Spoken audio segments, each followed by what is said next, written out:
información que usted necesita para que el hermano pueda ir a su congregación y pueda compartir con ustedes. Así que, pastores, ahí está el teléfono disponible para que usted nos pueda llamar, y yo sé que el hermano con mucho gusto va a estar visitándole y va a estar compartiendo con ustedes. Hermano Ricardo, pastor Ricardo o doctor Ricardo. Dígame hermano Ricardo, que también es válido. Sí, ¿cómo logra usted hacer la conexión entre lo cristiano y lo científico o lo del conocimiento? ¿Cómo es que una persona que se ha formado dentro de lo que tiene que ver con el hombre científico y con el hombre espiritual, cómo usted logra hacer esa conexión y comienza a sacar todo lo que le enseñaron por muchos años y que había practicado? ¿Cómo usted comienza a hacer esa transformación? En usted mismo, por supuesto. Sí, hay una palabra en Deuteronomio 28 que dice que Dios le revela al hombre lo que le permite revelar. Lo oculto es para el Señor y lo revelado es para el hombre. La ciencia no es más que una de las tantas formas que Dios se le revela al hombre, por lo menos del lugar de donde vengo, ¿no? La ciencia es un medio, no he dicho que es el medio, es un medio donde se le revela al hombre. Y una de las cosas que hay que romper en la iglesia actual, en la concepción, no en la iglesia, en la concepción de la iglesia actual, es creer que Dios no le habla a los científicos. Dios le habló, Esdras 1:1, al rey de Persia. Le habló en su oído, un pagano. Dios le habla a quien Él quiere. Y nosotros tenemos que estar abiertos a la voz de Dios. Por eso es que dice que no hace excepción de personas. No hace acepción de personas. Y aquí está un caso. El puente que hay entre la ciencia y Dios es obvio, es manifiesto. Toda información que entra al cerebro humano, que viene del sistema mundo, y sabemos quién es el que controla el mundo, That's right. necesita un discernimiento especial de esa información. Y ese es el mundo de la neuropsicología. Entonces, el cerebro, si la información es conflictiva y no se procesa espiritualmente en los términos que Dios quiere, en su voluntad, produce perturbación. Va a afectar el sistema inmunológico, va a afectar el sistema arterial, el sistema circulatorio, y la gente está enferma y no sabe por qué. Entonces, Dios le da también a la gente de ciencia, cuando son de Dios, no son de Cristo, estoy hablando de gente convertida a Cristo, le da el discernimiento para saber qué es bueno y qué es malo, pero ahora dentro de la óptica de Él, no dentro de la óptica humana. Claro, claro. Por lo tanto, el Señor viene a resguardarnos de nosotros mismos, porque somos un peligro cuando empezamos a jugar dentro de nuestra óptica humana las cosas que nos ocurren. No, es Dios el que ahora pone el querer, como el hacer y cómo entender las cosas. Cuando logra esa conexión espiritual, Amén. Y aquí nos vamos a despojar quizá de todo cargo, de toda posición que hayamos tenido. ¿Cómo se siente? ¿Cómo puede describir? Ni en lo profesional, ni tampoco en lo más sencillo, sino en usted mismo. ¿Cómo usted puede describir ese momento cuando Dios llega a la vida de una persona que quizás decía yo estoy haciendo todo bien, pero que en lo espiritual no había experimentado? ¿Cómo fue esa experiencia? ¿Cómo fue ese momento?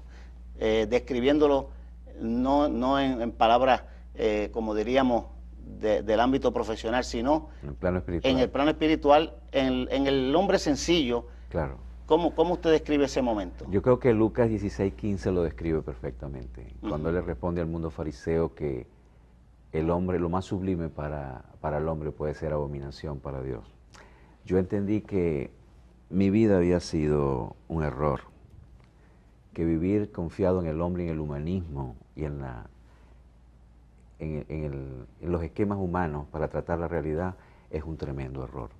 Y eso me produjo mucho llanto interior. ¿Cómo fue esa manifestación? Lloré mucho interiormente y le pedí perdón al Señor. La base del arrepentimiento es no mirar hacia atrás. Y prometí al Señor, voy a enterrar todo texto, toda herejía, porque hay libros de psicología que son herejías. No quiero citar nombres para no entrar en polémica con algunos oyentes y escritores, pero hay libros que esencialmente son la negación del Señor. Y eso lo empecé a desechar de mi vida. Y me fue muy fácil. Entendí que yo era una oveja perdida y que el Señor me llamó, y cuando me llamó oí su voz y aquí estoy, haciendo lo que Él quiere que yo haga. Sabe que le hago la pregunta porque conozco muchos amigos que también son profesionales y de momento verlo llorar Sí. en un altar, Sí. desboronándose, Sí. y uno dice, wow, porque pues muchas veces su posición no le permite muchas veces bajar quizás, como dicen, a ese nivel, pero de momento llega Dios y Dios despoja a uno de toda, Amén. de Así toda es. posición, Así es. de todo, y entonces vemos al hombre, al ser Amén. humano, Amén. arrepentido ahí, no reconociendo de que es un licenciado, un médico, esto, lo otro, sino diciendo, Señor, aquí estoy yo, Amén. como lo que tú hiciste. ¿Ven? Pastor, actualmente está trabajando secularmente o ya entró a trabajar a tiempo completo en el ministerio. ¿Cómo está haciendo ahora la combinación? El Señor está haciendo algo maravilloso en mi vida. Me está librando de un trabajo secular, de mi trabajo secular, y me está llevando a la parte ministerial de una manera poderosa. Él solo, Él en su voluntad. Wow. Porque ni siquiera fue algo acomodaticio que yo logré hacer o que estoy haciendo. Es Él abriendo puertas, poniéndome las personas, porque mi oración siempre dice así en las mañanas: Padre Santo, además de darle las gracias por todo, por mi familia, por mi vida, por todo, ponme quebrantados y oprimidos en tu camino, Señor. Ponme quebrantados y oprimidos, Padre de la Gloria, porque tú nos llamaste para eso. Yo le puedo pedir tantas cosas para mí, pero yo considero que esas son añadiduras en el reino. Entonces, ponme quebrantados y oprimidos. Y aquí estoy, no es una casualidad. Y todos los días me llaman quebrantados y oprimidos. Wow. Pero algo que me preocupa, de las propias iglesias me llaman. Eso me preocupa tanto, porque el mundo incrédulo de por sí está oprimido por el maligno. Pero que me llamen de las propias iglesias, gente que ya se está divorciando después de 20 años del Evangelio, gente que está en fornicación, gente que está en abominación, y a veces están en el centro de la alabanza. Es algo que me produce, me eriza, me produce terror realmente, y tengo que interceder mucho. En esa hora el Señor no escatima en ponerme a mí su voluntad para ir sobre y romper esas fortalezas en el nombre de Jesucristo. Yo creo que ahí está mi llamado creo yo que es para las iglesias. Es urgente la restauración del cuerpo de Cristo. Sí. Ahora, hay una pregunta que no puedo dejar de preguntarle, y usted como pastor y como profesor,